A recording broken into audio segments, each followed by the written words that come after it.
शादी की रात बिल्कुल वह न हुआ जो मदन ने सोचा था। जब चकली भाभी ने फुसलाकर मदन को बीच वाले कमरे में ढकेल दिया तो इंदु सामने साल में लिपटी हुई अंधेरे का भाग बनी जा रही थी।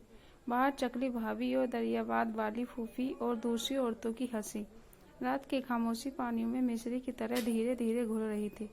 औरतें सब यही समझती थी इतना बड़ा हो जाने पर भी मदन कुछ नहीं जानता, क्योंकि जब उसे बीच रात से जगाया तो वह हड़बड़ा रहा था। कहाँ कहाँ क्या लिए जा रहे हो मुझे। उन औरतों के अपने अपने दिन बीत चुके थे। पहली रात के बारे में उनके शरीर शोरों ने जो कुछ कहा और माना था, उनकी गूंज उनके कानों में बाकी न रह रही थी। वह खुद रस बस चुकी थी और अब अपनी एक बहन को बसाने पर तुली हुई थी। जमीन की ये बेटियां मर्द को तो यूँ समझती थी जैसे बादल का टुकड़ा है, जिसकी तरफ बारिश के लिए मुंह मोड़ उठाकर देखना ही पड़ता है। न बरसे तो मन्नतें मांगनी पड़ती हैं, चढ़ावे चढ़ाने पड़ते हैं, जादू टोने करने होते हैं। हालांकि मदन कालकाकी जी इन नई में घर के सामने की जगह में पड़ा उसी वक्त का मुजजिर था जिस समायामार पड़ोसी सितवे की भैंस उसके खाट के ही पास बंधी थी, जो बार बार फुसलाती हुई मदन को सूंघ रही थी और वह हाथ उठा उठाकर उसे रखने की कोशिश करता। ऐसे में भला नींद का सवाल ही कहाँ था। समुद्र की लहरें और औरतों की खून का रास्ता बताने वाला चांद एक खिड़की के रास्ते से अंदर चला आया था और देख रहा था दरवाजे के उस तरफ खड़ा मदन अगला कदम कहाँ रखता है। मदन के अपने अंदर एक घन घनसी हो रही थी और उसने अपना यूं मालूम हो रहा था जैसे बिजली का खंभा है जिसे कान लगाने से उसे अंदर की झंझनाहट सुनाई दे जाएगी। कुछ देर यूं खड़े रहने के बाद उसने आगे बढ़कर पलंग को खींचकर चांदनी में कर दिया ताकि दुल्हन का चेहरा देख सके। फिर वह ठिठक गया जब उसने सोचा इंदु मेरी बीवी है, कोई पराई औरत तो नहीं जिसे न छूने का सबक बचपन से ही पढ़ता आया हूँ। साल में लिपटी हुई दुल्हन को देखते ही उसने फर्ज पर लिया वह इंदु का मुंह होगा, और जब हाथ बढ़ाकर उसने पास पड़ी घड़ी को छुआ था वह इंदु का मुंह था। मदन ने सोचा वह आसानी से मुझे अपना आपने देखने देगी, लेकिन इंदु ने ऐसा न किया। जैसे पिछले कई सालों से वह भी इसी लम्हे की मुजरी हो और किसी ख्याली भैंस के सूंघने जैसे ही उससे भी नींद न आ रही हो। गायब नींद और बंद आंखों का अंधेरे के बावजूद उसने फड़फड़ाता हुआ नजर आ रहा था। ठोड़ी तक पहुंचते हुए आमतौर पर चेहरा लंबूतरा हो जाता है, लेकिन यहाँ तो कभी गोल था, शायद इसलिए चांदनी की तरफ गाल और होठों के बीच एक सायेदार खोही बनी हुई थी, जैसे दो सर सब्ज और सादा ढीलों के बीच होती है। माथा कुछ तंग था, लेकिन उस पर एक ही उठने वाला घुंघराला बाल। जब इंदु ने अपना चेहरा छुटा लिया जैसे वह देखने की इजाजत हो देती तो, लेकिन इतनी देर के लिए नहीं। आखिर शर्म की तो कोई हद होती है।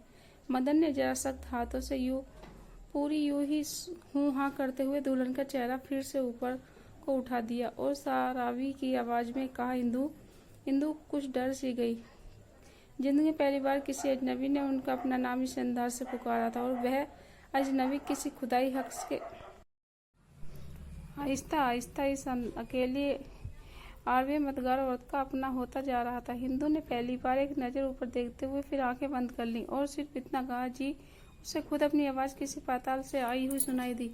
ऐसा देर तक कुछ ऐसा ही होता रहा और फिर हौले हौले बात चल निकली। आप चली सो चली। मैं थमने ही में मन में आती हिंदू के पिता, हिंदू की माँ, हिंदू के भाई, मदन के भाई बहन, बाप, उनके रेलवे से सर्विस की नौकरी, उनके मिजाज, कपड़ों की पसंद, खाने की आदत का भी जायजा लिया जाने लगा। बीच बीच में मदन बातचीत को तोड़कर कुछ और ही करना चाहता था, लेकिन हिंदू तक दे जाती थी। इंतहाई मजबूरी और लाचारी में मदन ने अपनी माँ का जिक्र छोड़ दिया, जो उसे 7 साल की उम्र में छोड़कर किदके आज रिजे से चली बनी थी। जितनी देर जिंदा रही बेचारी, मदन ने कहा, बाबूजी के हाथ में दवाई की शीशियाँ रहीं।